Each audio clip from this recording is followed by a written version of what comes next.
नमस्कार। खबरों की खबर में आपका स्वागत है। आज सुशांत सिंह राजपूत हमारे बीच नहीं है। परिवार का साफ कहना है कि उनकी निर्मम हत्या की गई है। अब सवाल ये है कि क्या वो किसी साजिश का शिकार हो गए? क्या रिया चक्रवर्ती वाकई उनसे प्यार करती थी या फिर सुशांत हनी ट्रैप का शिकार हो गए? क्या रिया सुशांत की गर्लफ्रेंड थी या फिर किसी की भेजी हुई हनी ट्रैप?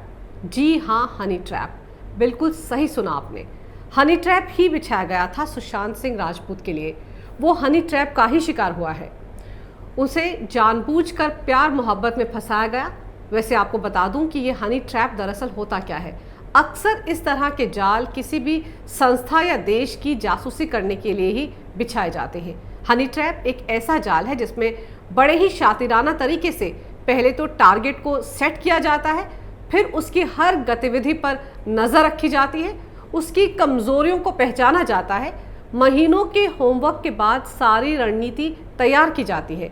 इसमें एक दो नहीं बल्कि कई लोग कदम कदम पर एक टीम बनाकर काम करते हैं। इसमें लड़की तो सिर्फ एक मोहरा होती है, एक कठपुतली होती है, लेकिन असली करिंदे तो वो होते हैं जो उसे हर कदम पर सलाह मशवरा देते हैं, जो बाकियों को नज़र नहीं आते लेकिन उस लड़की से लगातार संपर्क में रहते हैं। सब कुछ तय होता है कि कब, कहाँ, कैसे पूरी घटना को अंजाम देना है। अब सुशांत और रिया के मामले को मैं हनी ट्रैप क्यों कह रही हूँ, इसकी भी कड़ियाँ जोड़कर आपको पूरी कहानी आज बताऊंगी। रिया चक्रवर्ती और सुशांत की मुलाकात 2013 में हुई थी और उसी मुलाकात के बाद उस स्ट्रगलिंग एक्ट्रेस ने अपना टारगेट सेट भी कर लिया था। लेकिन चूंकि तब सुशांत की ज़िंदगी में अंकिता लोखंडे भी थी और फिर कुछ समय के लिए कृति सेनन से भी उनकी दोस्ती हुई, तो उस वक्त तो रिया की एंट्री सुशांत की ज़िंदगी में हो नहीं पाई। लेकिन रिया मैसेज और फ़ोन के ज़रिए सुशांत को फांसने का काम शुरू कर चुकी थी। जाहिर है उसके गुरु महेश भट्ट ने तो उसकी मदद ज़रूर की होगी। रिया अपने गुरु से पूछकर ही हर काम करती थी और वो महेश भट्ट के साथ कई साल से दोस्ती निभा भी रही थी। मुंबई पुलिस के साथ पूछताछ के दौरान खुद महेश भट्ट ने कहा था कि रिया उन्हें गुरु मानती है। तो ऐसे में कैसे हो सकता है कि रिया बिना गुरु को बताए सुशांत से प्यार की पींगे बढ़ा ले और तो और उसके घर में शिफ्ट भी हो जाए? तो अपने पुराने प्रेमी गुरु महेश भट्ट से आशीर्वाद लेने के बाद और अपने परिवार के साथ मिलकर रिया ने सुशांत को अपने हनी ट्रैप में फंसा लिया। वो नज़दीक आ गई, लेकिन मकसद कुछ और था। उसने अपनी पहली चाल अप्रैल 2019 में चली, जब वो सुशांत के घर शिफ्ट कर गई। इसकी भी एक अजीबोगरीब कहानी है। सुशांत उसे अपने घर पर नहीं रखना चाहते थे, लेकिन वो फ़ोन करके मिन्नतें करने लगी, कहने लगी कि वो उसके बिना एक भी पल अकेली नहीं रह सकती है। सुशांत का दिल पसीज गया। शायद यही सुशांत की सबसे बड़ी गलती थी। उसने फ़ोन पर हाँ कह दी और फ़ोन रखते ही सुशांत के घर का कॉल बेल बजा और रिया दरवाजे पर थी। अपना पूरा सामान लेकर आई थी। पहले से ही सुशांत की हाँ का घर के बाहर इंतज़ार कर रही थी। परिवार का आरोप है कि चंद रोज़ की जान पहचान के बाद ही रिया सुशांत के घर पर शिफ्ट हो गई थी। इसके बाद रिया का असली खेल शुरू हुआ। अप्रैल के बाद रिया और उसके परिवार की धीरे धीरे सुशांत की ज़िंदगी में एंट्री हो गई। ये तो रिया को पता था कि सुशांत की तीन कंपनियां हैं। अब रिया ने हनी ट्रैप के सबसे बड़े मकसद को अंजाम देना शुरू कर दिया। सुशांत तो अपनी फिल्म छिछोरे के शूट और पोस्ट प्रोडक्शन और फिर प्रमोशन के काम में उलझे रहे और रिया उनकी कंपनियों में खुद और अपने भाई को फिट करने में लगी रही। ये भी सच है कि सुशांत शौविक चक्रवर्ती को डायरेक्टर बनाने के पक्ष में बिल्कुल नहीं थे। यहाँ पर रिया ने गर्लफ्रेंड बनकर सुशांत को काफ़ी मनाया और सुशांत मान भी गए। इसके बाद तो रिया ने धीरे से इस कंपनी में अपने भाई को साइनिंग अथॉरिटी बनवा दिया। अभी ईडी ने खुलासा भी किया है कि कैसे 19 बार आईपी बदला गया ताकि सुशांत की कंपनियां चक्रवर्ती परिवार की मलकियत बन जाएं। सितंबर में सुशांत की फिल्म छिछोरे रिलीज हुई और ये फिल्म सुपर डुपर हिट रही, 100 करोड़ क्लब में शामिल हो गई। उसके बाद रिया ने अपने प्लान के मुताबिक सुशांत के पैसे पर यूरोप का एक ट्रिप प्लान किया और साथ में रिया के माता पिता और भाई भी यूरोप घूमने गए। ये रिया चक्रवर्ती के हनी ट्रैप का मास्टर स्ट्रोक था। नवंबर में ये सब यूरोप ट्रिप पर निकल गए। इसी ट्रिप में सुशांत के साथ प्लान के हिसाब से रिया ने अगली चाल चली।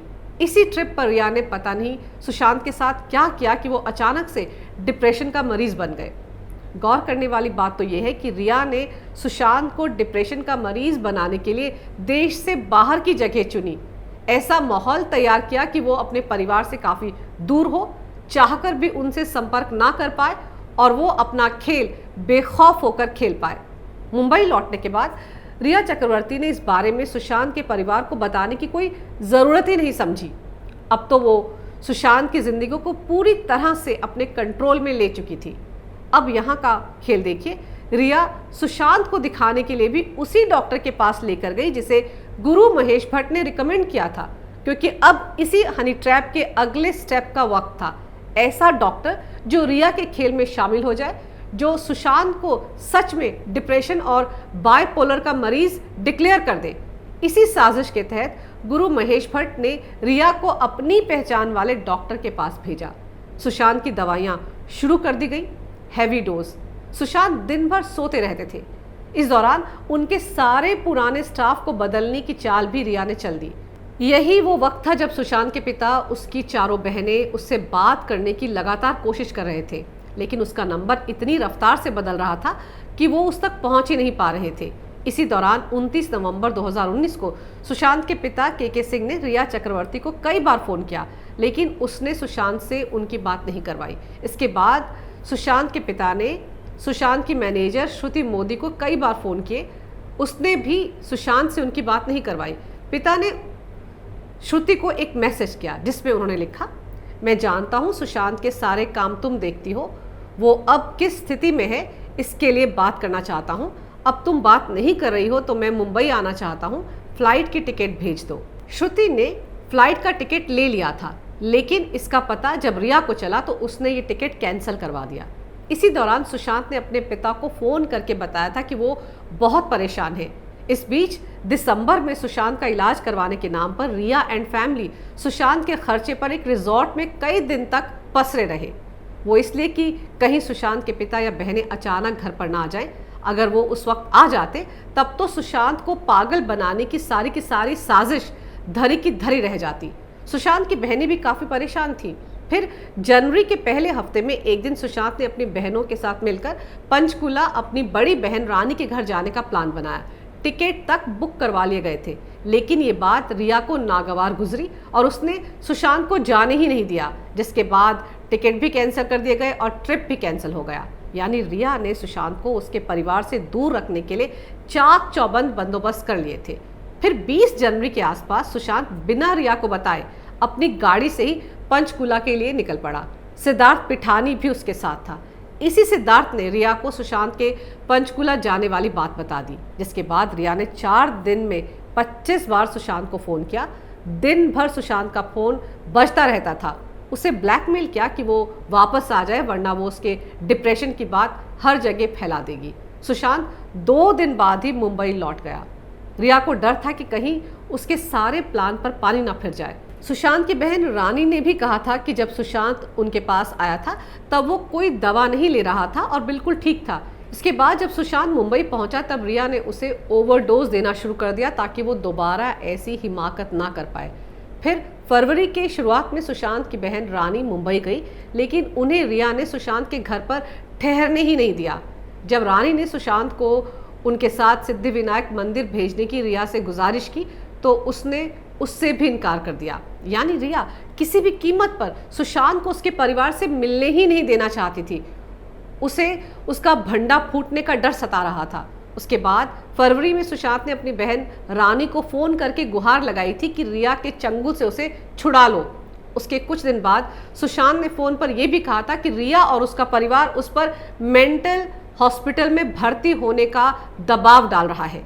इसी के बाद रानी के पति आईपीएस ओपी सिंह ने मुंबई पुलिस के डीसीपी ढाइया को व्हाट्सएप पर सुशांत की जिंदगी पर मंडराते खतरे के बारे में आगाह किया था, लेकिन मुंबई पुलिस ने कोई कार्रवाई नहीं की। इस बीच जितने भी प्रोड्यूसर सुशांत को साइन करने के लिए आते थे तो रिया सुशांत को मजबूर करती थी कि वो उसी फिल्म को साइन करे जिसमें हीरोइन वो हो। सुशांत का स्टाफ भी उसके आसपास नहीं था। रिया ने अपने चमचों और जासूसों को भर्ती कर लिया था जो सुशांत की हर गतिविधि पर नजर रखते थे। श्रुति मोदी ने ईडी से पूछताछ में कहा है कि पैसे के लेन देन का सारा काम रिया ही देखती थी वो नवंबर से सुशांत के साथ काम कर रही थी, लेकिन 3 महीने तक उसने सुशांत को नहीं देखा था। सुशांत के साइन किए हुए करोड़ों के चेक आते थे। रिया मुंबई के पॉश इलाकों में फ्लैट खरीद रही थी। इतना ही नहीं, रिया की इतनी चलती थी कि सुशांत के दोनों बैंक के मैनेजर घर पर ही आकर सारा काम कर देते थे, लेकिन सुशांत इस दौरान कभी सामने नहीं आए। श्रुति का तो दावा है कि चेक पर सुशांत के फर्जी दस्तखत किए जाते थे। सुशांत दवा के नशे में सोए रहते थे और रिया अपने दोस्तों और परिवार के साथ अपने प्लान के पूरे होने का जश्न मनाती रहती थी। इस बीच रिया का महेश भट्ट से सलाह मशवरा लेने का सिलसिला भी बदस्तूर चलता रहा। सुशांत के आसपास ना होने पर वो महेश भट्ट से घंटों बातें करती रहती थी। इसी दौरान रिया ने पूरी तरह से सुशांत के पैसे, कंपनियों और प्रॉपर्टी पर अपना कब्जा कर लिया था। अब तो बस सुशांत को मेंटल हॉस्पिटल भेजने की तैयारी हो रही थी। और जो 8 जून को झगड़ा भी हुआ था, वो भी हनी ट्रैप का आखिरी हिस्सा था।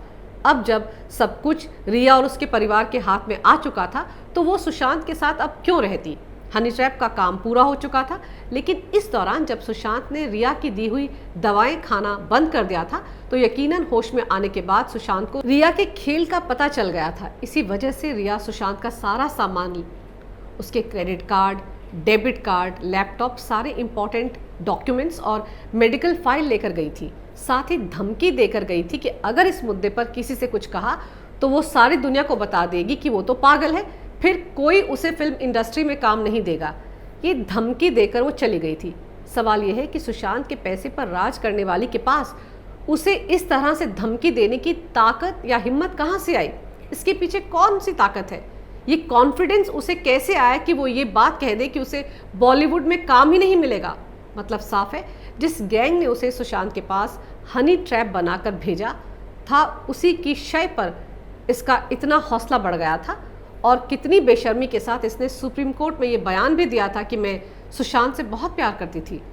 अगर प्यार करने वाले ऐसे होते हैं तो ऐसे प्यार से तौबा है।